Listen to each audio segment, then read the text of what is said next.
ሰላም ጤና ይስጥልን አድማጭ ተመልካቾቻችን፣ ይህ ዘወትር በየሳምንቱ በቦሌ ክፍለ ከተማ ኮሚኒኬሽን ጽሕፈት ቤት እየተዘጋጀ የሚቀርብላችሁ ከሰኞ እስከ ሰኞ የተሰኘው ፕሮግራማችን ነው። በዚህ ፕሮግራም በክፍለ ከተማው የተከናወኑ አበይት ተግባራት ይቀርባሉ። እስከ ፕሮግራማችን ፍጻሜ አብራችሁ እንድትቆዩ እንጋብዛለን። የአዲስ አበባ ከተማ አስተዳደር ስራና ክህሎት ቢሮ ከቦሌ ክፍለ ከተማ አስተዳደር ጋር በመተባበር በክፍለ ከተማው የአቅመ ደካማ ወገኖች የመኖሪያ ቤቶች ግንባታ አስጀመረ። በቦሌ ወረዳ 7 የሚገኙ 24 የአቅመ ደካማ ወገኖችን የመኖሪያ ቤቶች በአዲስ መልክ የመገንባት ስራ በተጀመረበት ስነ ስርዓት ላይ በምክትል ከንቲባ ማዕረግ የአዲስ አበባ ከተማ አስተዳደር ስራና ክህሎት ቢሮ ኃላፊ አቶ ሚሊዮን ማቴዎስ ባደረጉት ንግግር የከተማ አስተዳደሩ ከሚያከናውናቸው ዘርፈ ብዙ ተግባራት መካከል ሰው ተኮር ስራዎች ተጠቃሽ መሆናቸውን አውስተው ከለውጡ ማግስት በከተማው በመኖሪያ ቤት ችግር ውስጥ የነበሩ በርካታ ነዋሪዎች ቤቶቻቸው እየታደሱላቸውና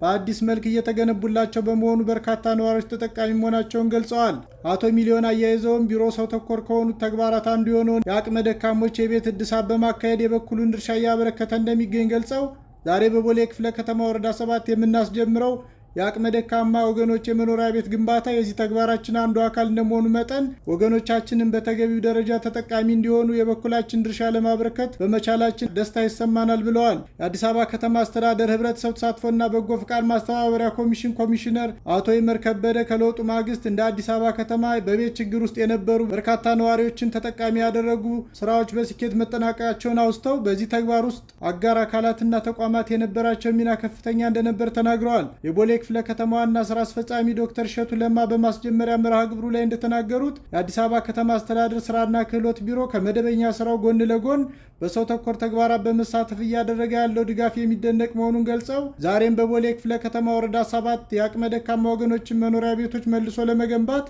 ላደረገው ቀና ተሳትፎ ምስጋና አቅርበዋል። ቢሮ ለሰው ተኮር ተግባራት መሳካት ላበረከተው አስተዋጽኦ ምስጋና ያቀረቡት የቦሌ ክፍለ ከተማ አስተዳደር ህብረተሰብ ተሳትፎና በጎ ፍቃድ ማስተባበሪያ ጽሕፈት ቤት ኃላፊ አቶ ጌታቸው ካሳይ ቤቶቹ በተያዘላቸው የጊዜ ሰሌዳ ግንባታቸው በማጠናቀቅ ለተጠቃሚዎች እስከሚደርሱ የክፍለ ከተማ አስተዳደሩ ህብረተሰብ ተሳትፎና በጎ ፍቃድ ማስተባበሪያ ጽሕፈት ቤት አስፈላጊውን ሁሉ ድጋፍ ለማድረግ መዘጋጀቱን አረጋግጠዋል።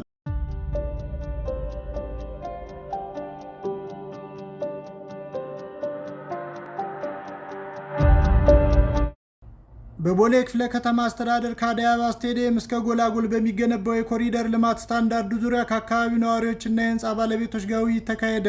በውይይቱ በአካባቢ የሚገነቡ ፕሮጀክቶች ዙሪያ በከተማው ስታንዳርድ መሰረት ለማሳደግ በተዘጋጀው ዲዛይን ዙሪያ በአዲስ አበባ ከተማ አስተዳደር ፕላንና ልማት ቢሮ የከተማ ስፓሻል ፕላን ዝግጅት ዘርፍ ኃላፊ አቶ ጫላ በቀለ ገለጻ ተደርጓል። በውይይት መድረኩ ላይ የተገኙት በምክትል ከንቲባ ማዕረግ የአዲስ አበባ ከተማ አስተዳደር ፋይናንስ ቢሮ ኃላፊ አቶ አብዱልቃድር ሬድዋን እንደተናገሩት ከለውጡ ማግስት አዲስ አበባ ከተማ በልማት ዘርፍ ከፍተኛ ደረጃ እያደገች የምትገኝ ከተማ መሆኗን ገልጸው በዚህ የልማት ጉዞ ውስጥ የነዋሪዎች ተሳትፎ ጉልህ ሚና ነበረው ብለዋል። የልማት ስራው በከተማው ስታንዳርድ መሰረት የተሳካ ይሆን ዘንድ የህብረተሰቡ ድጋፍ አስፈላጊ ነው ያሉት አቶ አብዱልቃድር ከዚህ ቀደም በከተማው እንደተከናወኑት ልማቶች ሁሉ ከአደይ አበባ ስቴዲየም እስከ ጎላጎል የሚሰሩ የልማት ፕሮጀክቶችም በስታንዳርድ መሰረት ውጤታማ እንዲሆኑ በሂደት የሚያጋጥሙ ችግሮችን ከነዋሪዎች ጋር በቅርበት በመወያየት ለመፍታት ትኩረት ተሰጥቶ እየተሰራ መሆኑን አመላክተዋል። የቦሌ ክፍለ ከተማ ዋና ስራ አስፈጻሚ ዶክተር እሸቱ ለማ በበኩላቸው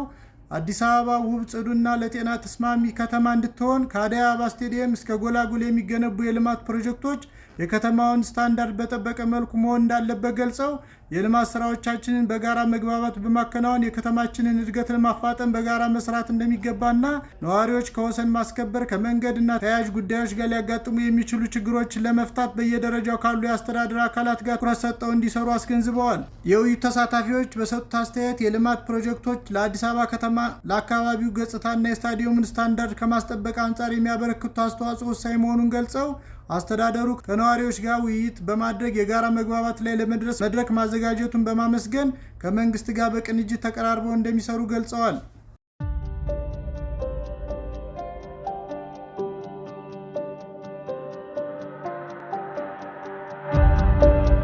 ባለፉት 6 ወራት ትክክለኛ ወቅታዊና ተደራሽ መረጃ ለህዝብ በማቅረብ የተቋማትን ገጽታ በመገንባትና የህዝብን እምነትና ተሳትፎ በማጠናከር ዙሪያ አመርቂ ውጤት መመዝገቡ ተገለጸ። የቦሌ ክፍለ ከተማ አስተዳደር ኮሚኒኬሽን ጽሕፈት ቤት የ2018 በጀት ዓመት የመጀመሪያ 6 ወራት ስራ አፈጻጸም ግምገማ፣ የቀጣዮቹ 6 ወራት እቅድ ውይይትና የእውቅና መድረክ የ11ዱም ወረዳዎች የዘርፉ አመራሮችና ባለሙያዎች፣ የሲቪክ ማህበራት፣ የማህበራዊ ሚዲያ አንቂዎች እና ባለድርሻ አካላት በተገኙበት ውይይት አካሂዷል። የ2018 በጀት ዓመት የመጀመሪያ 6 ወር የስራ አፈጻጸም ሪፖርት፣ የቀጣዮቹ 6 ወራት እቅድ ውይይት በተመለከተ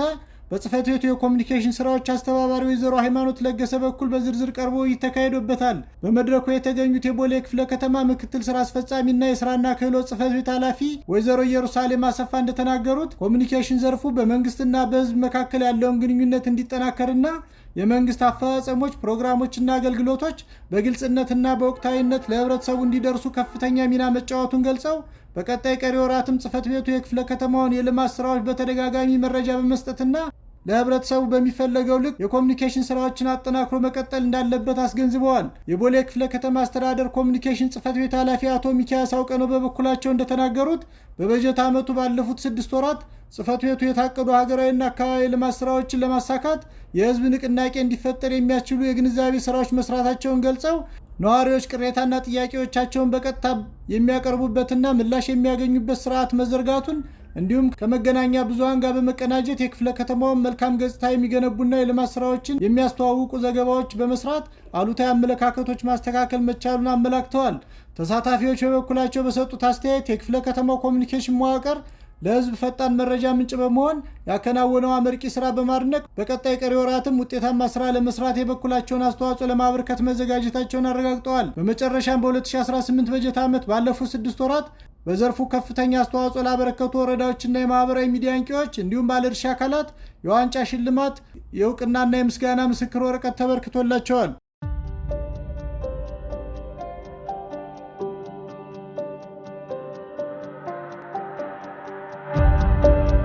የቦሌ ክፍለ ከተማ የመንግስት ንብረት አስተዳደር ጽሕፈት ቤት አዳዲስ ቴክኖሎጂዎችን በማልማትና በተገቢው በመጠቀም አገልግሎቱን በማቀላጠፍ ህብረተሰቡን በማገልገል ላይ እንደሚገኝ ተገለጸ። ጽሕፈት ቤቱ የተለያዩ አገልግሎቶችን በቴክኖሎጂ ለመስጠት ያመቸው ዘንድ በራስ አቅም ባለማው ሲስተም አጠቃቀም ዙሪያ ስልጠና የሰጠ ሲሆን በስልጠናው ላይ በክፍለ ከተማው የሚገኙ ተቋማት አስተባባሪዎችና ቡድን መሪዎች ተሳትፈዋል። ስልጠናውን የሰጡት የዘርፉ ባለሙያዎች እንደገለጹት ሲስተሙ ጊዜን በመቆጠብና ፍጥነት በመጨመር የስልክ ልውውጥን በመቀነስ የቡድን ስራና ቅንጅታዊ አሰራርን ለማፋጠን መረጃን አስተማማኝ በሆነ ሁኔታ ለማስቀመጥ እንዲሁም የመረጃ ልውውጥን ለመቆጣጠር የሚያስችል በመሆኑ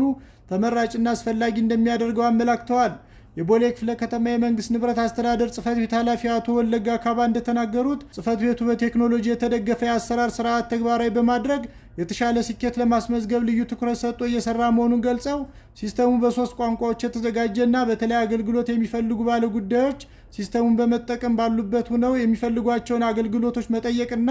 በዚያው ሲስተም አማካኝነት ምላሽ እንዲያገኙ ከማድረግ ባሻገር ቀደም ሲል ይስተዋል የነበረውን እንግልትና መመላለስ እንደሚያስቀርም ገልጸዋል። ሰልጣኞች በበኩላቸው በሰጡት አስተያየት ጽሕፈት ቤቱ ከጊዜ ወደ ጊዜ በቴክኖሎጂ የተደገፈ ዘመናዊ አገልግሎት ለመስጠት የሚያደርገውን ጥረት አድንቀው ቴክኖሎጂው ጊዜና ድካምን የሚቀንስ በመሆኑ ቴክኖሎጂውን በአግባቡ እንደሚጠቀሙ አረጋግጠዋል። ውድ አድማጭ ተመልካቾቻችን ለዛሬ ያዝናቸው መረጃዎች እኒህን ይመስላሉ። በቀጣይ ከሰኞ እስከ ሰኞ ፕሮግራማችን እስከምንገናኝ በደህና ቆዩ።